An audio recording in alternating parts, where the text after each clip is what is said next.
আমি বাস বহুবার বলছি এই কথা। কোরআনুল কারীমের মধ্যে আল্লাহ বলছে নিজে, বান্দা শোনো, তোমাকে আমি বানিয়েছি, তোমাকে আমি সাজিয়েছি। বানাইছে কে? সাজাইছে কে? আল্লাহ বলে 9 মাস 1 ফোঁটা বীর্য চোখেও দেখে না, সামান্য 1 ফোঁটা বীর্যের উপরে ভিত্তি করে আমি রব্বুল আলামিন কুন বললেই হতো, সেই কুন না বলে নিজের হাতে খালাকতুহু বিয়াদিয়া, আমি আমার কুদরতি হাত দিয়ে 9 মাস তিল তিল করে একবার নাক লাগাইছি, চোখ লাগাইছি, কান লাগাইছি, ঠোঁট লাগাইছি, দাঁত লাগাইছি, হাত লাগাইছি, পাও লাগাইছি। বান্দা, তোমার মাকে জিজ্ঞেস করি নাই, বাবাকে জিজ্ঞেস করি নাই, কাউরে বলি নাই, আমি একা অন্ধকার মায়ের রেহেমের ভিতরে আমি আল্লাহ তোমাকে সাজিয়েছি, আমি তোমাকে বানিয়েছি, আমি যত্ন করে আমার হাতের আঁকা। তুমি বলো বান্দা, নাক এখানে লাগাইলাম, তোমার কোনো আপত্তি আছে? কথা বলেন না। চোখ এখানে লাগাইছেন আল্লাহ, আপনাদের কারো কোনো আপত্তি আছে? কান এখানে আল্লাহ লাগাইছেন, আপনাদের কারো কোনো আপত্তি আছে?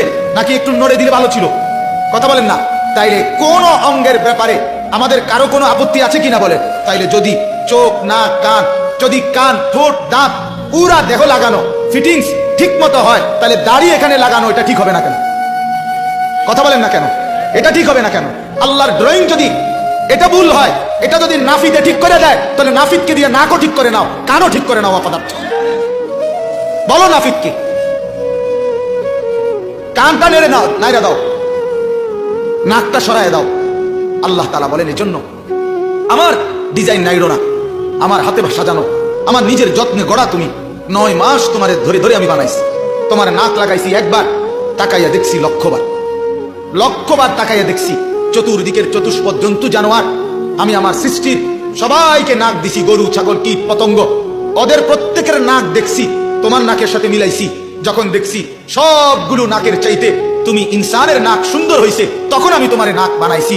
লাকাদ খালাকনাল ইনসানা ফি আহসানি তাকওয়িম, তুমি আমার যত্নে গড়া, তুমি আমার সবচেয়ে সুন্দর সাজানো বান্দা। মেরে মোহতারাম, অতএব বাপ এক এক সুন্নতকে মহব্বত করেন, আল্লাহ তাআলা তাহলে দামি বানাবে।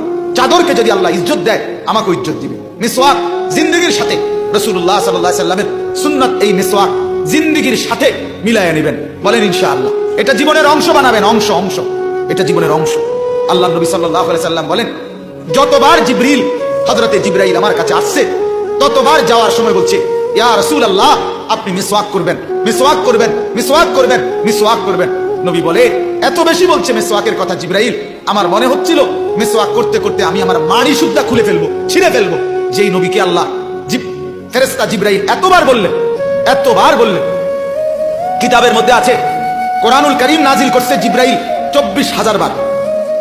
কয় হাজার বার ওয়াহি নাজিল করছে? তাহলে মিসওয়াকের কথা বলছে কয়বার?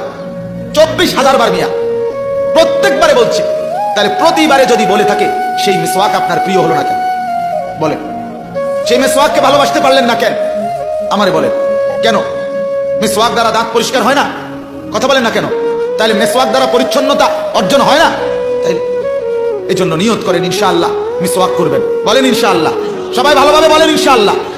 মিসওয়াক আমি আমার জীবনে, আমারে যদি কেউ বলে, আমি সবসময় বলি, আমার আমলনামাও যদি চেক করে হাসরের মাঠে, যে আমি আনিসুর রহমান জীবনে সবচেয়ে বেশি কি কিনছি, আমি জীবনে এটা স্পষ্ট আমার আমলনামাতে উঠবে ইনশাআল্লাহ, যে আমার জীবনে আমি মিসওয়াক বেশি কিনছি।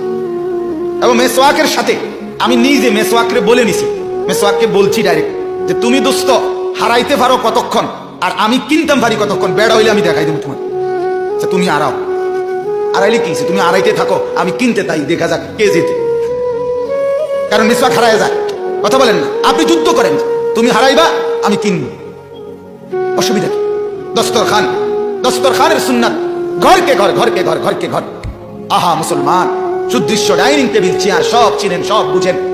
দুশ্মন বলে দিলে সব সুন্দর করে সাজাই দিলেন, কিন্তু একটা দস্তরখান বললে ঘরের থেকে এনে দেওয়ার মতো ঘর অনেক ঘরে নাই। কেন এমন? দস্তরখানের প্রতি না কদরি কেন, অবমূল্যায়ন কেন? কারণ এটা আল্লাহ রাসূল সাল্লাল্লাহু আলাইহি সাল্লামের সুন্নাত, এই জন্য এই অবমূল্যায়ন। মিসওয়াক এটা রাসূলুল্লাহর সুন্নাত, এই জন্য এই অবমূল্যায়ন। এটা যদি টেলিভিশনের নর্তকী বলতো, টেলিভিশনের অ্যাডভার্টাইজার ওই পুরুষ নায়ক নায়িকা বলতো এটার খুব গুণাগুণ, তাইলে ঠিকই করত। নাউযুবিল্লাহ। অথচ আল্লাহ রাসূল বলছেন, সেটা আমাদের গুরুত্ব হলো না কেন? তাহলে এরকম প্রত্যেকটা সুন্নাত আপনি আমি আর জিন্দেগির মধ্যে অল্প অল্প করে, তিল তিল করে আপনি আমি সুন্নতের উপরে ইত্তেবা, অনুসরণ করবেন ইনশাআল্লাহ। বলেন ইনশাআল্লাহ। তাহলে ইয়া আইয়ুহাল মুদাসসির, এই কথার থেকে আমরা বুঝছি চাদর পরার কারণে আল্লাহ তাআলা নবীকে চাদরটাকেই দামি বানায় দিছে, তাহলে আমি আপনিও যদি আল্লাহ রসুলের সুন্নত অনুসরণ করি, ইনশাআল্লাহ আমরাও প্রত্যেকে দামি হয়ে যাব। হবো কিনা বলেন? আরেকটা কথা বলি এটা ব্যাপারে, সেটা হলো আপনারা প্রত্যেকেই বোঝেন এই যে জামিয়া খাদিমুল ইসলাম এটা কওমি মাদ্রাসা, ঠিক কিনা বলেন? কি মাদ্রাসা বলেন না? কওমি মাদ্রাসা। সারা বাংলাদেশে, সারা পৃথিবীতে, সারা হিন্দুস্তানের মধ্যে লক্ষ লক্ষ কওমি মাদ্রাসা আছে। এই কওমি মাদ্রাসা যারা, আমাদের ওলামায়ে দেওবন্দ যারা, আমরা যারা দেওবন্দি আলেম, কওমি আলেম, আমাদের যুগ যুগ ধরে আমাদের ঐতিহ্য যে আমরা রাসূলুল্লাহ সাল্লাল্লাহু আলাইহি সাল্লামের ভালোবাসা মহব্বত প্রমাণ করি সুন্নতের অনুসরণের দ্বারা। কথা বুঝছেন কিনা বলেন? আমাদের সাথে অনেকের তফাৎ শুধু এতটুকুই, কেউ ভালোবাসা প্রমাণ করে শুধু জিলাফি দ্বারা, কেউ ভালোবাসা প্রমাণ করে শুধু বিরানির ফুটলা দ্বারা, কেউ ভালোবাসা প্রমাণ করে ঢাক ঢোল দ্বারা, কেউ ভালোবাসা প্রমাণ করে গান বাদ্যের মতো, এরপরে বিরাট গেট সামিয়ানা এর দ্বারা। কিন্তু দেওবন্দি ওলামারা, কওমি ওলামায়ে কেরাম সুন্নতের অনুসরণের দ্বারা রাসূলুল্লাহর ভালোবাসা প্রমাণ। এটা মৌলিক তফাৎ, এটা মৌলিক তফাৎ।